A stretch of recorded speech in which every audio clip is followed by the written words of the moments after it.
All right, so back again. Um, it's been a minute. I've been like lazy and I've been procrastinating. So I've been working too. But anyway, so I think I started.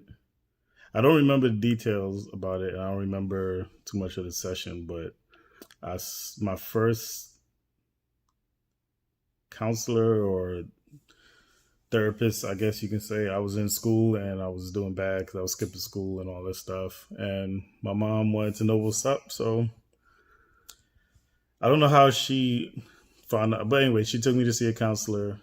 We all had like a group session, and I don't remember the outcome of that or what changes or even the sessions. I don't remember. But my next time, so it was 2005, and I was in Afghanistan, and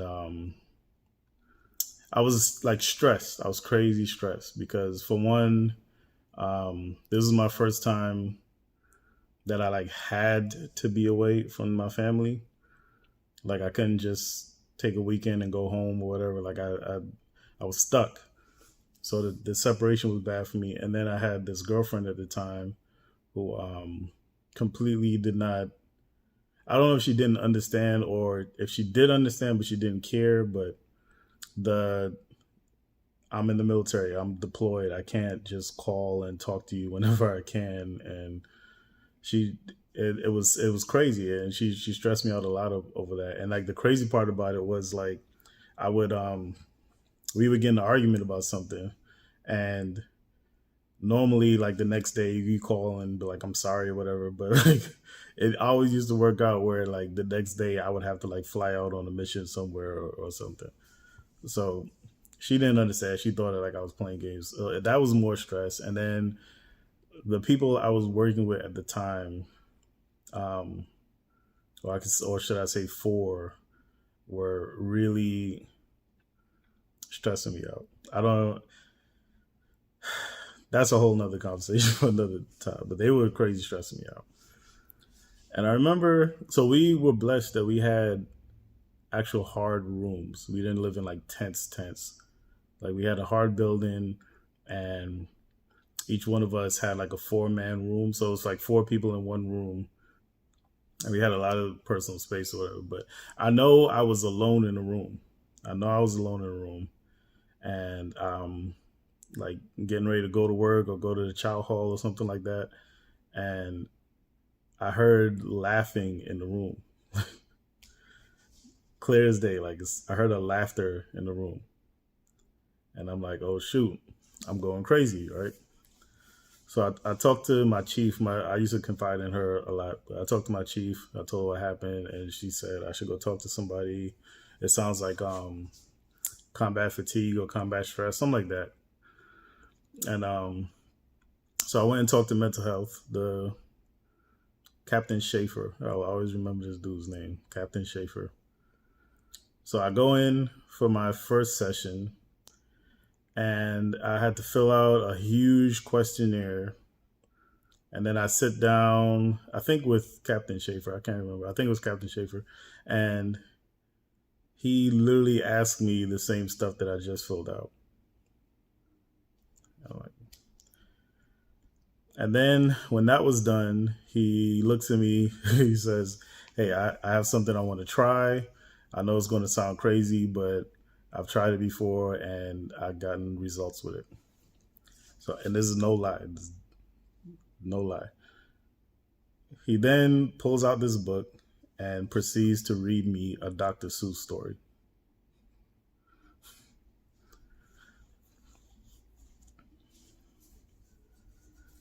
So, yeah, that really happened.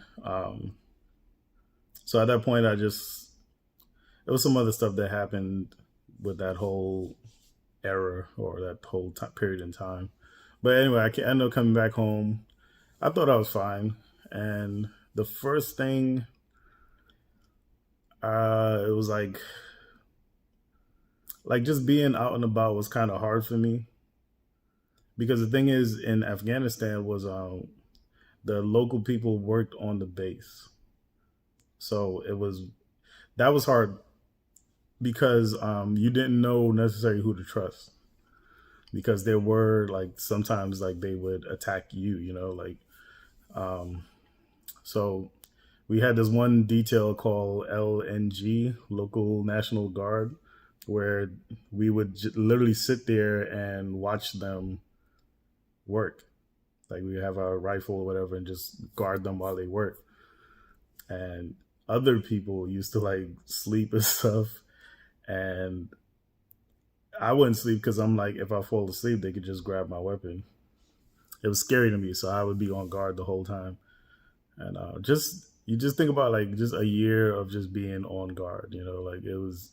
So I got back home and I guess I was still mentally on guard because I wouldn't like people standing behind me. I wouldn't like crowds, loud, crazy noises, like people yelling and screaming. It could be anything. Like they could be like a concert or something, and people yell and scream, and it would just my heart would just start pounding. And the last thing I remember was Fourth of July, and normally I love fireworks. It's like one of my favorite things in life. But I remember we were at the fireworks show at Fort Lewis, and I was scared, and I looked at my boy, and I was like, "Yo, you feel nervous right now?" He was like, "Hell yeah!" So at that point, like, so in this era in time, people weren't talking too much about PTSD. I think they just had started like talking about it. So I went maybe a couple months after that. I went to actually talk to somebody. Hey, this is stuff I'm experiencing. I'm having trouble sleeping. I'm having headaches, anxiety issues. Um, yeah. Um, so they instantly was like, hey, we want you to pick up this prescription and take X amount of pills a day and try this for X amount of time. They medicated me. I was like, all right, whatever, I'll try it.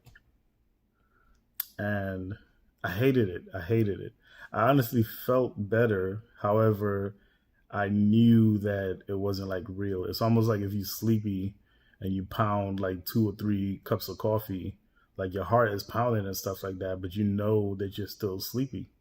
It wasn't.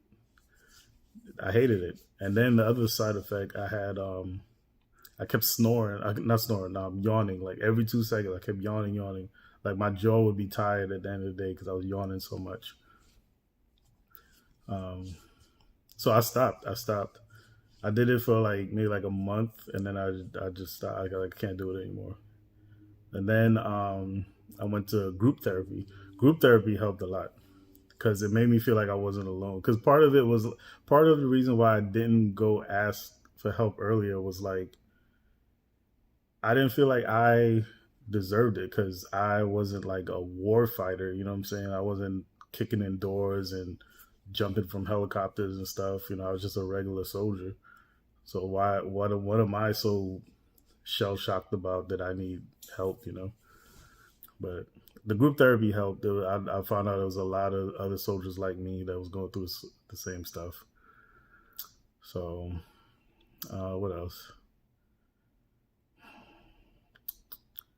And that's been it. Like throughout the years, so I deal with depression. I think a lot from my childhood. I think also from some stuff I've experienced in the military. I deal with depression, anxiety, a couple other things. So what I do, I have my own processes where I decompress at the end of the day, or if I have a bad week, I'll go to the movies and I have things that I do for myself to take care of my mental, physical wellness. But there are times where it gets too much, and I'll go talk to behavioral health. So since I've been here, it's been kind of difficult to talk to behavioral health because they're crazy overbooked and also my work schedule. But I actually have an appointment next week actually, but it's not as convenient as I've been at other places when it comes to behavioral health. Um, so the dark side of this all, Like I meet people, whether it's friend or a romantic relationship or sometimes even family, and slowly but surely open up things about myself and struggles that I have with in my past and depression and all this other stuff. And what I've noticed is that some people, when they have conflict with you, this is just my opinion, okay? Some people, when they have conflict with you, the conflict is not necessarily about coming to a resolution. It's about you're wrong, I'm right. Like it's a competition. And when you open up those aspects about your mental health to them, they almost use that as like a weapon. Like, for instance, you are feeling or reacting to stuff this way because you are depressed or like whatever. I don't know how to explain it. I hope y'all understand me what I'm saying, because I don't really know how to like put it into words. But it doesn't become that, no, I'm reacting because I'm disrespected or I'm whatever the case may be. You're saying I'm reacting because I have issues, which could be the case sometimes. But once you open that door to say, this is who I am, this is what I deal with, now that becomes the explanation of all of your actions, is that, oh, you're just reacting like that because you got issues. So I don't want to discourage anyone from talking about their struggles in life, but just be aware that not everybody you talk to is going to respect that. I think that's the word. I don't know, but yeah. Anyway.